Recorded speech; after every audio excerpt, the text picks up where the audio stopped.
এই আয়াত আল্লাহ বলেন, হে বিশ্বাসীগণ, ইয়া আইয়ুহাল্লাযীনা আমানু, হে ঈমানদারগণ, হে বিশ্বাসীগণ, আতিউল্লাহ, তোমরা আল্লাহর অনুগত করো, ওয়া আতিউর রাসূল, তোমরা রাসূলের অনুগত করো। সুবহানাল্লাহ। ও উলিল আমরি মিনকুম, এবং যারা ওলি কেরাম, সালিহিন বান্দা, নেককার বান্দা, যারা পরহেজগার বান্দা, তাদের অনুসরণ করো, অনুকরণ করো। সুবহানাল্লাহ। তাহলে আল্লাহ আয়াতের মধ্যে শিক্ষা দিয়েছেন আমাদেরকে তোমরা প্রথমে আল্লাহর অনুসরণ করো। এই আয়াত আল্লাহ বলেন ইয়া আইয়ুহাল্লাযীনা আমানু বলে আল্লাহ ঈমানদারদেরকে সম্বোধন করেছেন। আল্লাহ ইয়া আইয়ুহান নাস বলেন নাই, কারণ আল্লাহ জানেন যারা ঈমানদার তারাই আল্লাহর পাশাপাশি আল্লাহ রাসূলকে মানবে, তারা আল্লাহর পাশাপাশি রাসূলের পাশাপাশি সাহাবাদেরকে মানবে, তারা হচ্ছে ঈমানদার।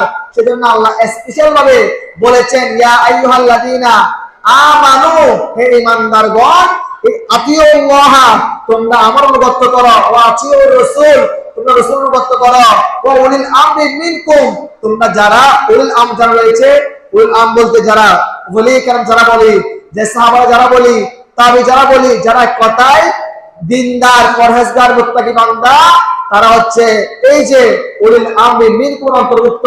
সেজন্য আল্লাহ বলে তোমরা আমার পাশাপাশি রাসূলের পাশাপাশি তাদের অনুগত করো। তাহলে আমি যে আয়াতটা বলেছিলাম কুল্লা আসআলুকুম আলাইহি আজরা ইল্লাল মাওয়াদ্দাতা ফিল কুরবা, আল্লাহ বলেন হে রাসূল, হে বন্ধু, আপনি বলে দিন কুল, এখানে কুল শব্দ ব্যবহার করার মাধ্যমে আল্লাহ রাসূলকে বোঝানো হয়েছে। হে রাসূল, আপনি বলে দিন তাদেরকে আমাদেরকে বলতে বলেছেন, আপনি বলে দিন তারা যেন আপনারা পাশাপাশি, আপনি তাদেরকে কি চাইবেন এটা বলে জানিয়ে দেন, যেন তারা আপনার আহলে বাইত যারা রয়েছে, আপনার বংশধর যারা রয়েছে, তাদেরকে সম্মান, তাদেরকে তাজিম, তাদেরকে মহব্বত করে। সে প্রসঙ্গে আমি বলেছি একটা হাদিস শরীফ, আল্লাহ রাসূল নিজে ইরশাদ করেন লা ইউমিনু আবিদিন হাত্তা কুনা আহাব্বুল্লাহ আহাব্বু ইলাইহি মিন নাফসিহি ওয়া তাকুনু ইত্রাতি আহাব্বু ইলাইহি মিন ইত্রাতি ওয়া আহলিহি আহাব্বু ইলাইহি মিন আহলিহি ওয়া আদনি আহাব্বু ইলাইহি মিন দাত।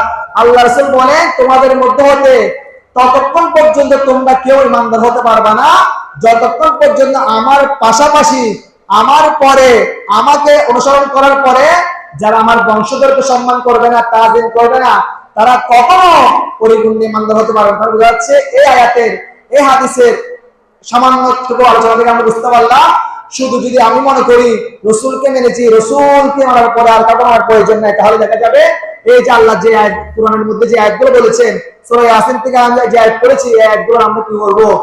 আমরা একটা করব। আল্লাহ নিজে বলেন যে তোমরা আল্লাহকে মানার পরে রাসূলকে মানবা, রাসূলকে মানার পরে যে রাসূলের বংশধর এদেরকে মানবা, আবার উলিল আমরি মিনকুম যারা, তাদেরকেও মানবা। কারণ আমরা সরাসরি কখনো রাসূল থেকে কিছু পাই নাই, রাসূল আমাদের